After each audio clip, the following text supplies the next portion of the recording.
My name is Rachel Bennett. I'm 38 years old, and for the last 14 years, I've worked as a hospice nurse. I've spent more time than most people sitting beside hospital beds, listening to final regrets. And that's probably why I knew exactly what my mother-in-law meant when she smiled at my 10-year-old son and said, "Maybe next year we'll make room for you." She wasn't talking about the dinner table. There was an empty chair right there. What she meant was family. And that's the night I stopped trying to earn a place in a house I had quietly been paying to keep standing. But I'll get to that. If you've ever been treated like a guest in a place where you sacrificed the most, comment "empty chair" below. And subscribe to Calm Drama Stories, where ordinary people stay calm while life gets loud. Now, let me explain. 3 years earlier, my husband Daniel and I moved into his family's lake house after his father suffered a stroke. The house sat on 12 acres outside town. Beautiful property, beautiful view, beautiful lies. His mother, Margaret, told everyone she was keeping the family together. The truth? The family was being held together by invisible people. People like me. I cooked, I cleaned, I drove Margaret to appointments, I managed medications, I worked 12-hour nursing shifts, then came home and took care of everyone else's problems. And somehow I was still considered Daniel's wife. Never family, just attached. My son Ethan noticed before I did. Kids always do. One Thanksgiving, family photos were taken on the back porch. Margaret lined everyone up. Her daughters, her grandchildren, her sisters. Then she looked at Ethan and smiled. "Oh, honey, why don't you take the picture for us?" My son was 9,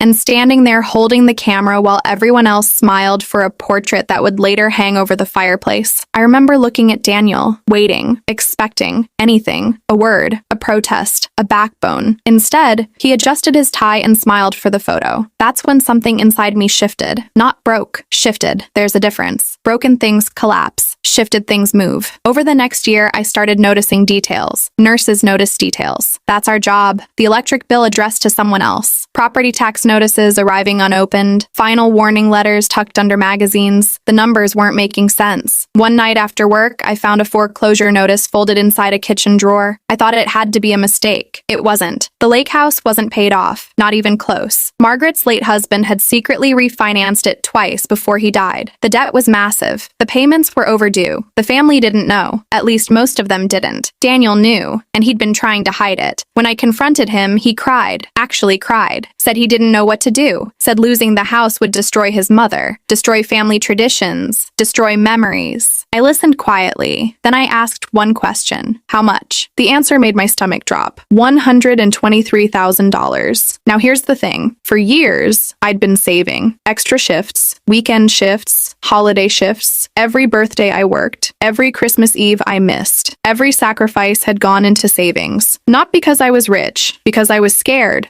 of ever being trapped again. I had the money, not comfortably, but enough. Daniel looked at me like a drowning man looks at a life raft, and against every instinct I had, I helped. But I helped my way. Everything documented, everything legal, every signature witnessed. I paid the overdue debt. The foreclosure disappeared. The family celebrated. Margaret cried. Daniel called me an angel. Funny thing about angels, people love them right up until they realize angels keep receipts, because the paperwork clearly stated one thing. If payments stopped, ownership rights could transfer. Perfectly legal, perfectly documented, perfectly forgotten by everyone except me. For 6 months, payments arrived. Then they didn't. Excuses arrived instead. Unexpected expenses, family emergencies, bad timing, promises, always promises. I let it go. Again and again and again. Because I thought patience created loyalty. Turns out patience often creates entitlement. By Christmas, nobody even mentioned the debt. They acted like the rescue had appeared from thin air, like magic, like they deserved it. Then came the Christmas dinner, the night of the empty chair. 23 people, one giant table, one empty seat, and my son wasn't allowed to sit in it. Margaret said it was reserved for blood family. Blood family. The words landed so hard, Ethan actually looked down at his hands, like he was checking if something was wrong with them. I watched my son smile politely, then move himself to a folding chair near the kitchen, trying not to make anyone uncomfortable. That's when I knew. Children should never be responsible for protecting adults from their own cruelty. Comment Team Ethan if you agree, because what happened next changed everything. Dinner ended around 10. People opened gifts, laughed, took pictures, made memories. Then I handed Margaret a small envelope, just one envelope. No speech, no scene, no argument. Inside was a copy of every document she'd signed, every missed payment, every notice, every legal obligation, and attached to the front was a single sticky note. It said, "Since Ethan isn't family, neither is my money." That was it. I kissed my husband on the cheek, took my son's hand, and left. The phone started ringing before we reached the driveway. I didn't answer. The next morning, there were 63 missed calls. Daniel, Margaret, his sisters, cousins, people who hadn't spoken to me in years. Amazing how quickly family remembers your number when they need something. 3 weeks later, attorneys got involved. 2 months later, ownership transferred. Completely legal, completely documented, completely avoidable. The family was furious, but none of them were angry enough to make the payments. Funny how that works. Today, the lake house is still standing. Ethan and I live there now. The guest room became his gaming room. The dining room still has that giant table. And the empty chair? It's gone. Because nobody in this house earns a seat through blood. They earn it by showing up, by being kind, by making room. Last week, Ethan invited 3 friends over for dinner. I watched him pull extra chairs from the garage. One of the boys said, "There aren't enough seats." Ethan smiled and answered, "We always make room." And just like that, a 10-year-old boy fixed what a whole generation of adults couldn't. If you believe respect matters more than status, comment, "Make room." And don't forget to like and subscribe for more calm drama stories where dignity wins without ever raising its voice.